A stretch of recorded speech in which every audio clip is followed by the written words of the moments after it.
பிறந்து சிறந்த மொழிகளுள் சிறந்தே பிறந்த தமிழ் மொழிக்கு என்னுடைய முதல் வணக்கம். ஐயா, இன்னைக்கு நமக்கு அத்தியாவசிய தேவை என்னங்க ஐயா? உண்ண உணவு, உடுத்த உடை, இருக்க இருப்பிடம், மூணுமே நமக்கு விவசாயி தந்தது தானையா? உண்ண உணவு விவசாயி தந்தது, உடுத்த உடை பருத்தி விவசாயி தந்தது, இருக்க இருப்பிடம் ஓலை வீடு விவசாயி தான் நமக்கு அறிமுகப்படுத்தியது. நாம் இப்பெல்லாம் சொல்றோம் தொழில்நுட்பவாதி. இந்த மூணுமே விவசாயி தான் கொடுக்குறாங்க. உண்ண உணவு, உடுக்க உடை, இருக்க இடம். இதுல பண்பாடு எங்க வந்துச்சு? டெக்னாலஜி எங்க வந்துச்சு?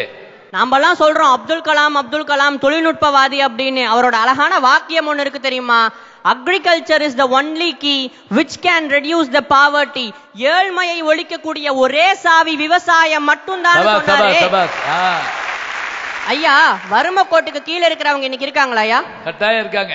வறுமை கோட்டுக்கு கீழ் இருக்கும் கோடான கோடி மக்களுக்கு உங்களுடைய டெக்னாலஜியால் பிளாஸ்டிக் அரிசியையும் பிளாஸ்டிக் முட்டையையும் மட்டுமே தர முடியும். ஆனால் அவர்களுக்கு நல்ல சாப்பாடு என்னோட விவசாயியால மட்டும்தான் தர முடியும். பசி வந்தா பத்தும் பறக்கும்பாங்க. அதுல மானம், கல்வி, ஞானம், உங்க தொழில்நுட்பமும் சேர்ந்து பறந்துருங்கயா. நம்மோட வாழ்க்கை சுழற்சியில நம்ம விவசாயம், விவசாயி ரெண்டையுமே மறந்துட்டோம். எங்க பாட்டி இருந்தாங்க, இப்ப அவங்க அரிசியே சாப்பிடுறது இல்ல, சிறுதானியம் தான் சாப்பிடுவாங்க. ஏன் பாட்டி இப்படி சாப்பிட மாட்டேங்கிறீங்க அரிசின்னு கேட்டேன். இப்ப வரதெல்லாமே அரிசி. நான் அரிசியிலேயே எங்க காலத்துல மருத்துவம் இருந்தது. புதுமணம் செய்தவளுக்கு மாப்பிள்ளை சம்பானும், வயது வந்த பெண்களுக்கு பூங்காருன்னும், சிவப்பு கவனி கருப்பு கவனின்னும், யானை மிதி அரிசின்னு அப்போ ஒரு அரிசி இருந்ததான். யானையே மிதிச்சா கூட அந்த அரிசி வளருமா? அதெல்லாம் அரிசியோட பேரு. எப்படி தொண்டன் படத்துல சமுத்திரக்கனி 100 மாடுகளுடைய பேரை அசராம சொல்லுவாரோ, அது போல நம்முடைய ஊர்ல எப்படி இருக்கு, ஒவ்வொரு நெல்லுக்கு பேர் வச்சிருக்காங்க. இந்த மாநாட்டில் நான் பார்த்தேன், கர்நாடகால அரிசி கடைக்கு போனா எங்களுக்கு இட்லி அரிசி கொடுங்க, சாப்பாட்டு அரிசி கொடுங்கன்னு கேட்க மாட்டாங்களாம்.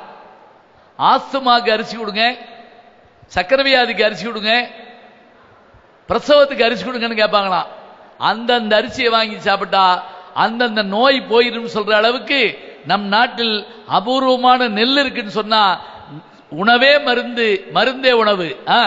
உங்களோட தொழில்நுட்பத்தை வச்சு அந்த அரிசியோட படத்தை வேணா கூகுள்ல காட்டலாமே தவிர அத கண்ணுல காட்டுறது என்னோட விவசாயியால மட்டும்தான் முடியும். நான் வந்துட்டு இப்ப தொழில்நுட்பம் பேசுறாங்கல்ல, அவங்களுக்கு ஒரே ஒரு சவால் விடுறேன். என்னதான் உங்க தொழில்நுட்பம் வளர்ந்தாலும் என் விவசாயி செய்யற ஒண்ணு அவனால் செய்ய முடியாது. என்ன தெரியுமா?